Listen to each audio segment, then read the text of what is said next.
भोपाल से प्रस्तुत हैं प्रादेशिक समाचार। मैं समाचारों के साथ बाबूलाल अहिरवार।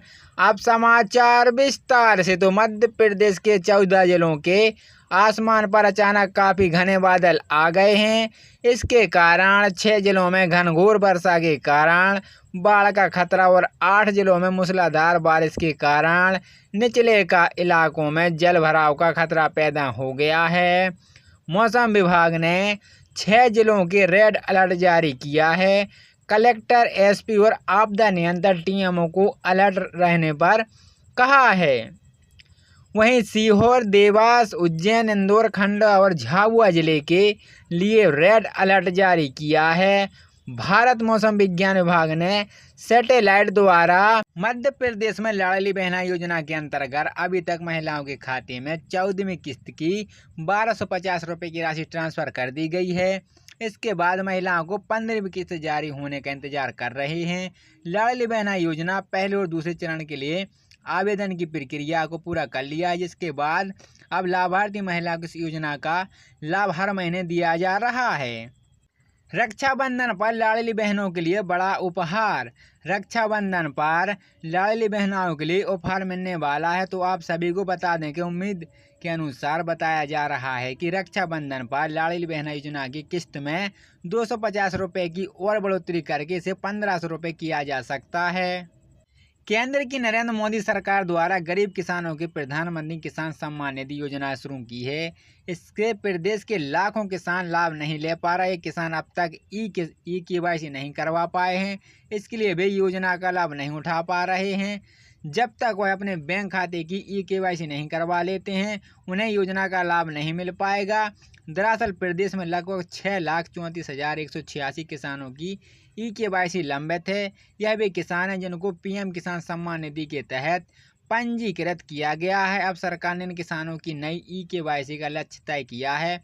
मध्य प्रदेश में चल रहे राजस्व महाअभियान के तहत इन सभी लंबित ई केवाईसी को खत्म करने का प्रयास किया जा रहा है। सीएम मोहन यादव ने शुरू किया महाअभियान। आपको बता दें कि मुख्यमंत्री डॉक्टर मोहन यादव ने 15 जुलाई से प्रदेश में राजस्व महाअभियान 2.0 की शुरुआत की है। अभियान के तहत सभी तरह के लंबित राजस्व प्रकरणों का निराकरण जिला कलेक्टर द्वारा कराया जाना है। हाल ही में दुकानों के बोर्ड पर मालिक का नाम लिखने के संबंध में आई खबरों को नगरीय विकास एवं आवास विभाग ने पूरी तरह से भ्रमण और निराधार बताया है। दरअसल विभाग ने स्पष्ट किया है कि नगरीय क्षेत्र में कांवड़ यात्रा के मार्ग में आने वाले दुकानों के बोर्ड पर दुकान मालिक के नाम लिखने संबंधित कोई निर्देश नगरीय विकास एवं आवास विभाग या शासन स्तर पर जारी नहीं किया गया है। भ्रम की स्थिति।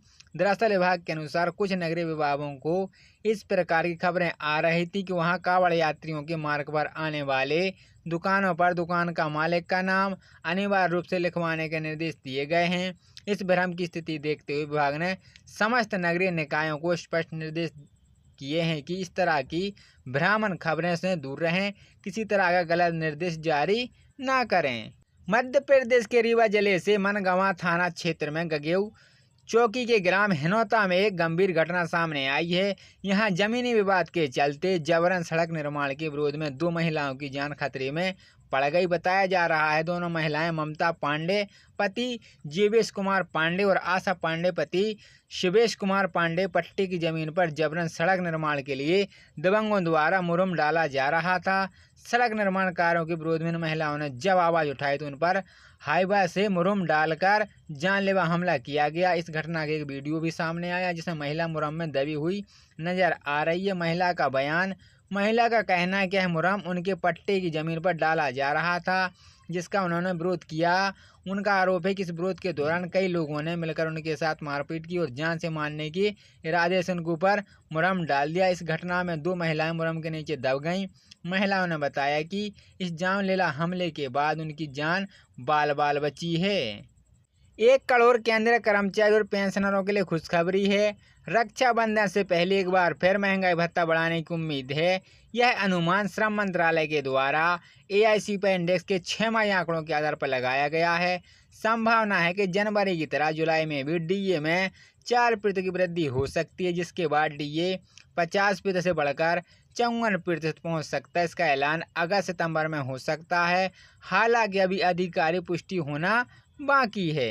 मध्य प्रदेश के मुख्यमंत्री डॉक्टर मोहन यादव गुरु पूर्णिमा के पावन पर्व पर इंदौर पहुंचे। देवी अहिल्यावती में आयोजित गुरु पूर्णिमा महोत्सव में सीएम डॉक्टर मोहन यादव शामिल हुए। साथ ही कार्यक्रम में मंत्री तुलसीराम सिलावट, सांसद शक्कर लालवानी, विधायक उषा ठाकुर, देवी अहिल्या विश्वविद्यालय के गुरुकुल अन्य अधिकारी उपस्थित रहे।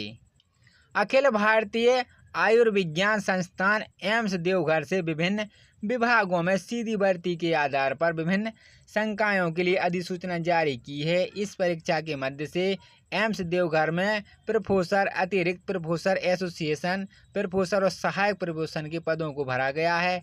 इच्छुक योग्य उम्मीदवार अधिकारी वेबसाइट पर एम्स.डी.ओ. घर ईडीओ पर 10 अगस्त 2024 तक भेज सकते हैं। उम्मीदवारों को सलाह दी जाती है कि वे पद के लिए अपनी पात्रता सुनिश्चित करने के लिए आवेदन करने से पहले भर्ती अधिसूचना को ध्यान से पढ़ें। मध्य प्रदेश के सीहोर जिले के ग्राम चंदेरी रामखेरी टावला किसानों ने 23 जुलाई को लोकसभा में पेश होने जा रहे बजट को किसानों के लिए किसान सम्मान निधि 10,000 देने, प्रत्येक किसान को फसल बीमा का लाभ देने एवं किसान क्रेडिट कार्ड की राशि बढ़ाने का, फसल का सही दाम दिलाने एवं किसानों को पेंशन राशि दिए जाने की मांग की है। जिले में किसानों और बगैर अनुमति कृषि भूमि को अधिग्रहित नहीं करने की मांग को लेकर किसानों ने आज लहंगे गीत गाकर कुलासी नदी में जल सत्याग्रह कहते हुए किसान अनोखे तरीके से प्रदर्शन किया है। साथ ही लहंगे गीत गाकर पानी में खड़े होकर लोकसभा में बजट को लेकर अपनी मांगें रखी हैं।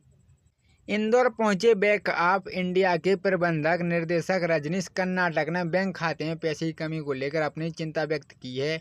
दरअसल उन्होंने पत्रकारों से बात के दौरान बताया कि लोग अब बैंक में पैसा जमा करने से हिचकिचा रहे हैं। साथ ही उन्होंने किसान और स्वयं सहायक समूह HSG को 240 करोड़ रुपए की कृषि ऋण वितरण भी किया है।